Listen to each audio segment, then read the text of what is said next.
Okay, let's talk about something that goes way beyond just presenting. We're diving into the world of real, effective facilitation. You know, the kind that actually gets people to think differently and, more importantly, do things differently. I mean, come on, we've all been there, right? You're sitting in a room, staring at the clock, slide after slide just washes over you, and you walk out feeling like absolutely nothing has changed. It's a painful, universal experience, but it really doesn't have to be that way. And that, right there, is the core of the problem.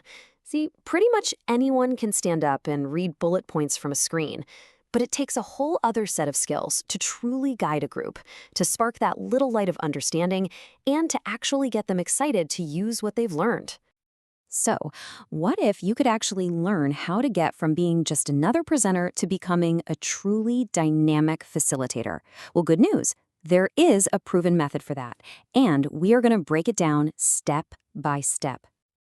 The entire game changes the second you shift your focus from what am I trying to say to what are they actually learning.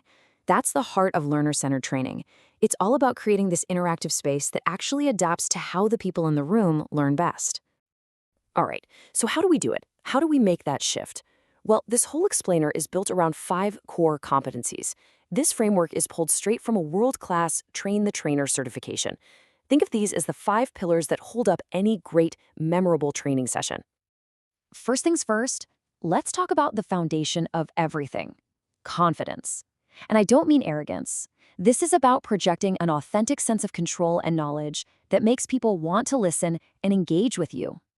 So what does confidence look like in action? Well, it's the skill of drawing people into the conversation. It's about navigating all the different personalities in a room and, maybe most importantly, handling those tough questions or awkward moments with total grace. Now, building on that confidence, we have our second competency, and this one is so important. You just can't teach adults the same way you teach kids. It doesn't work. They show up with their own experiences, a healthy dose of skepticism, and they need to know why any of this matters to them right now. So what does that mean for you? It means you have to design experiences, not lectures. Things need to be hands-on, they need to be engaging, and they absolutely have to connect to some kind of real-world result. Adults have to see the why behind what you're teaching.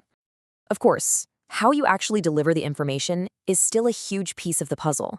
Competency number 3 is all about making sure your message doesn't just get heard, but that it actually lands with impact and sticks around.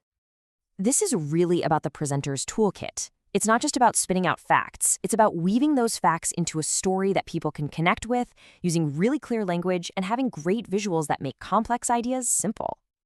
All right, this next scale is where we shift from a one-way space to a genuine two-way conversation. We're talking about mastering the art of asking really good questions. And then, this is the hard part, truly listening to the answers and giving back useful, constructive feedback. And here's the key. The goal is not for them to just memorize your answers. It's to guide them toward discovering their own aha moments. So for instance, instead of just giving them the solution, a great facilitator asks the one question that helps them figure it out for themselves. And finally, we get to the 5th competency. Think of this one as the final boss, the one that brings everything else together. It's about taking all these skills and proving you can actually use them effectively, even when the pressure's on. This is where the rubber meets the road. Because you don't master this stuff by reading a book. You get there through practice, by getting direct coaching from experts, and by being brave enough to get feedback from your peers. That's how you really sharpen your skills. So we've laid out these 5 big skills. But so what? Why do they matter so much? What is the actual end goal here? At the end of the day, this isn't about having a fun workshop for a few hours. It's about making sure that what people learn in that room actually gets taken back to their jobs and leads to real, tangible, measurable improvements in how they perform. That's the bottom line. Now, like I said, this framework isn't just some theory I pulled out of thin air. It's actually based on a very specific, pretty intense certification program. Let's just take a quick peek at what that involves. Yeah, mastering these skills isn't something you do in a 1-hour webinar. In this case, it's a full 3-day deep dive, an immersive experience that's all about building these competencies through hands-on practice. And a price tag like that, well, it tells you something. It shows you just how much value companies put on having facilitators who can walk in a room and actually drive real, meaningful change. And the source for this incredible, structured approach we've been walking through? It's the Train the Trainer certification from Dale Carnegie, a name that, for decades, has been basically synonymous with professional development. So I'll leave you with this question to think about.